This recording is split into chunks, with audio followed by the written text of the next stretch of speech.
की power 3 whole square minus b to the power 3 whole square is equal to a to the power 3 whole square b to the power 3 whole square.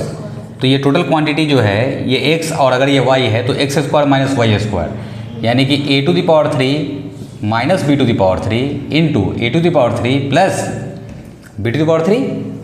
और ये किसके equal होगा? तो a cube minus b cube, ये भी देख चुके हैं हम लोग, a minus b into a square plus a b और plus b square into a cube plus b cube, है ना।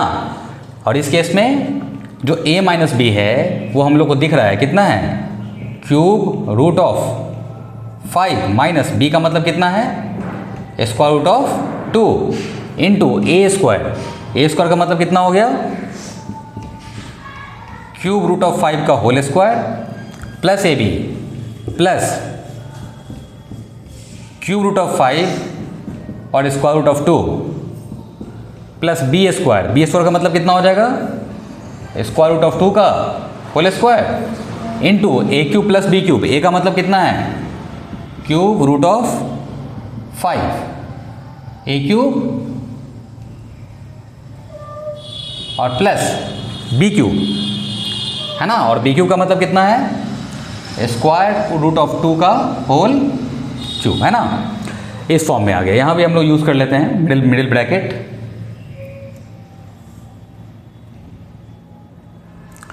ठीक है ना। और अभी इसको सिंप्लीफाई कर लोगे, है ना, तो ये किस फॉर्म में आ जाएगा। अगर और भी इसको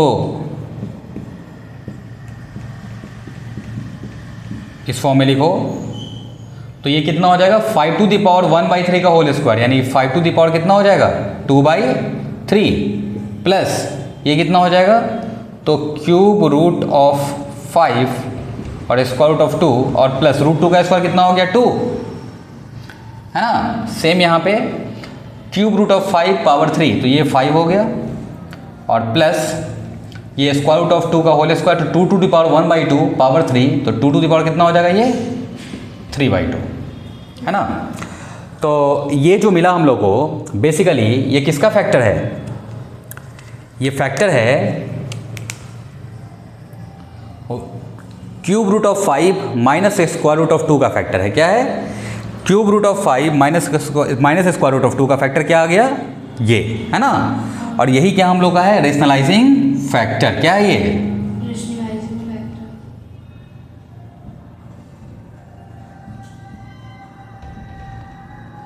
या फिर इसको हम लोग कॉन्जुगेट भी कहेंगे। क्या कहेंगे, है ना। मतलब ये जो इतना हम लोग को ये जो इरेशनल नंबर का सेट दिख रहा है, मतलब कि ये जो दो फैक्टर्स हैं, है ना, when this two factors multiplied by cube root of 5 minus square root of 2 then the result will be rational, in form of 17। अच्छा, ये भी हम लोग देख चुके हैं कि केवल जरूरी नहीं है कि पावर 6 पे ही रैशनल होगा ये, है ना। ये पावर 6 के अलावा पावर 12 पे भी रैशनल होगा। ये दिख रहा है ना हम लोग को।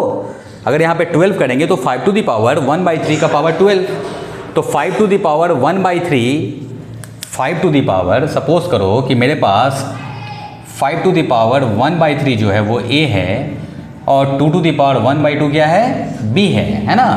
इस केस में अगर हम लोग पावर 6 के अलावा अगर पावर 12 यूज़ करते हैं यहाँ पे, तो 12 यूज़ करने पे ये हम लोग को दिख रहा है कि जो a टू द पावर 12 है वो कितना हो जाएगा, 5 टू द पावर 1/3 पावर 12, यानी कि 5 टू द पावर 4, ऐसा हो जाएगा ना। ये 1/3 इंटू 12 तो 5 टू द पावर कितना हो गया 4।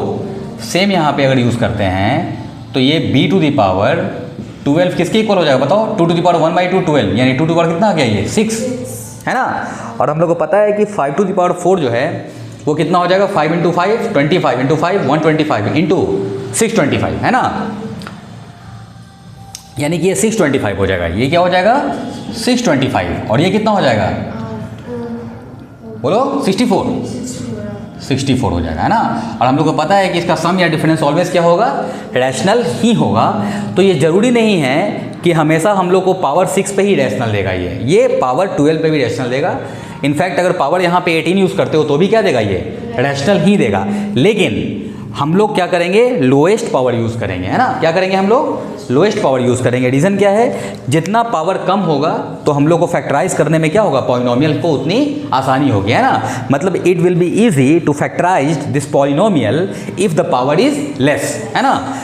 अगर पावर हाई होगा तो उस केस में हम लोग क्या करेंगे, इसको फैक्टराइज कर तो लेंगे लेकिन वो फैक्टराइजेशन क्या हो जाएगा, वो लेंदी हो जाएगा, है ना। तो उस केस में हम लोग क्या करेंगे कि यूज़ करना है जो इसका मिनिमम पावर है, जिस मिनिमम पावर पे a⁶ और b⁶ क्या हो जाए, रैशनलाइज हो जाए, हम लोग उन्हीं पावर्स को यूज़ करेंगे, ठीक है ना।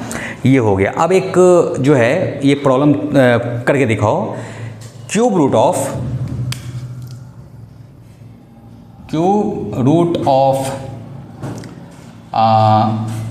3 minus 4√3 minus square root of 2। ये एक नंबर है और अभी इस नंबर का क्या करना है, हम लोग को रैशनलाइजिंग फैक्टर फाइंड करना है। जरा देखो कैसे होगा ये।